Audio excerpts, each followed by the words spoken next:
کہ اللہ کے سامنے جھکو، جو اللہ کی مرضی ہے اس پہ چلو، جیسے جناب سیدنا ابراہیم علیہ الصلاۃ والسلام اللہ کی مرضی پہ چلے۔ اللہ تعالیٰ نے فرمایا اپنی جوان بیوی کو اور بیٹے کو دور جا کے جنگل میں چھوڑ آؤ، بغیر واد ذی زرع عند بیتک المحرم، چھوڑ آئے۔ اللہ تعالیٰ نے فرمایا آگ میں چھلانگ لگاؤ، آگ میں چھلانگ لگا دی۔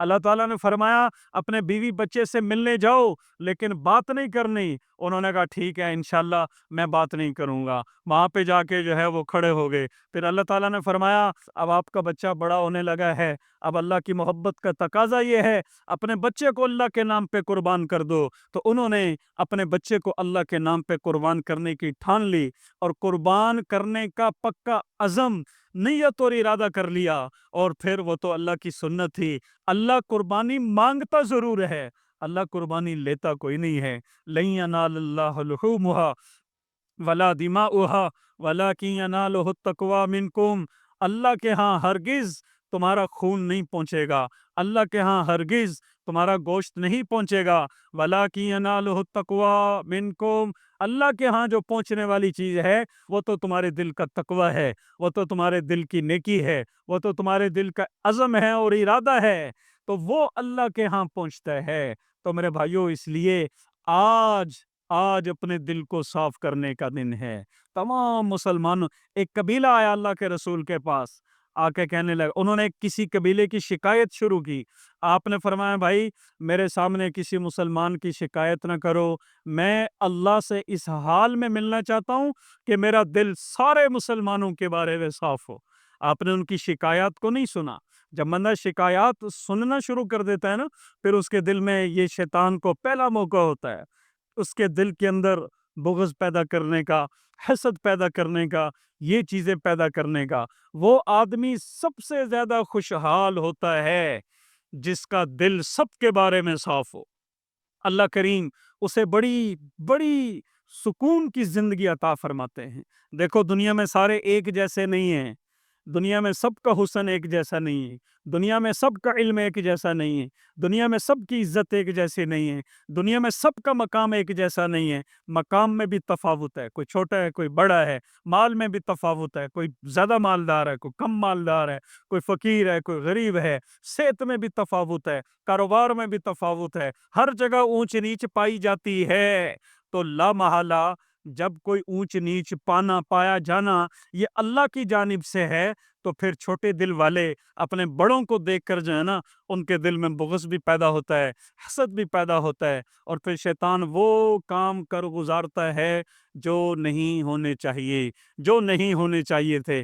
تو میرے بھائیوں اس لیے وقت بڑا مختصر ہے، آج کے دن کا خصوصی یہ پیغام ہے، جہاں ہم اپنے جانور کے گلے پہ چھری چلا رہے ہوں وہاں ہماری اناؤں پہ چھری چل جائے، وہاں ہماری ضد پہ چھری چل جائے، وہاں ہماری اندرونی خواہشات پہ چھری چل جائے، ہم اللہ کے غلام بن جائیں، ہم اللہ کے رسول صلی اللہ علیہ وسلم کے غلام بن جائیں، ہم اللہ اور اس کے رسول کے پابند بن کے چلنے والے بن جائیں، ہماری اپنی خواہشات ختم ہو جائیں۔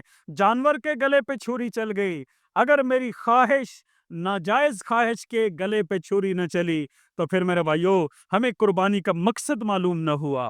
صرف قربانی کا مقصد یہ تو نہیں ہے کہ جانور کے گلے پہ چھری چلا دو اور گوشت کھا لو، اور پھر قربانی ذبح ہوتے ہی نافرمانیاں شروع کر دو، ہر گھر سے گانے کی آوازیں آ جائیں، اور ہماری بچیاں بازاروں کا رخ کر لیں، اور بے حیائی عام ہو جائے، اور بے پردگی عام ہو جائے، اور ظلم آج عام ہو جائے، اور بدکاری عام ہو جائے۔ یہ قربانی کا مقصد نہیں ہے۔ قربانی کا فلسفہ یہ ہے، قربانی کا مقصد یہ ہے کہ ہم سب کے سب اللہ اور اس کے رسول کے پابند ہو، میری زندگی سے نافرمانی ختم ہو، جو اللہ کی مرضی ہے اس پہ چلنا، جو رسول اللہ صلی اللہ علیہ وسلم کی مرضی ہے اس پہ چلنا۔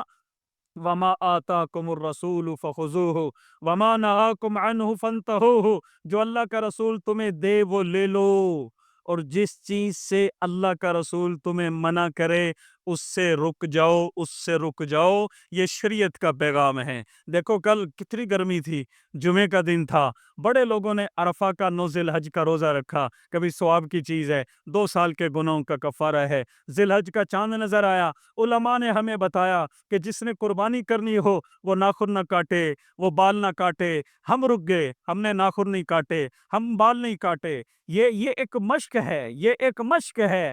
اب قربانی ذبح ہو جانے کے بعد زور کی نماز کا ٹائم آئے گا، مؤذن کہے گا حی علی الصلاۃ۔ اب جس طرح ہم نے قرآن و سنت کی بات مان کے بال نہیں کاٹے، قرآن و سنت کی بات مان کے ہم نے اچھا عمدہ فربا جانور قربانی کے لیے لے لیا، اسی طرح اللہ اور اس کے رسول کی اب بات مان کر ہم اللہ اور اس کے رسول کے حکم کے سامنے جھک جائیں۔ یہ ہے قربانی کا فلسفہ، یہ ہے قربانی کا فلسفہ۔ آخری بات یہ ہے، آج عید الاضحیٰ کا دن ہے، تو بہت سارے رشتہ داریوں میں ناراضگیاں ہوں گی، بہت سارے دوست احباب میں ناراضگیاں ہوں گی۔ اللہ کی رضا کے لیے سب کے بارے میں اپنا دل صاف کر لینا۔ آپ نے فرمایا معاف کرو، معاف کرو، جو معاف کرتا رہے گا اللہ اس کو اس دن معاف کرے گا جس دن اس کو معافی کی ضرورت ہوگی۔ فرمایا جو دنیا میں معاف نہیں کرتا اللہ اس کو اس دن معاف نہیں کرے گا جس دن اس کو معافی کی ضرورت ہوگی۔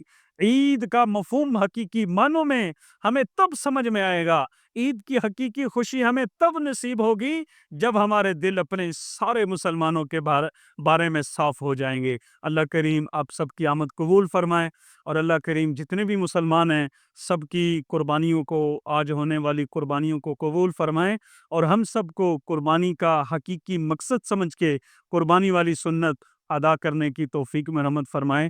وآخر دعوانا ان الحمد للہ رب العالمین۔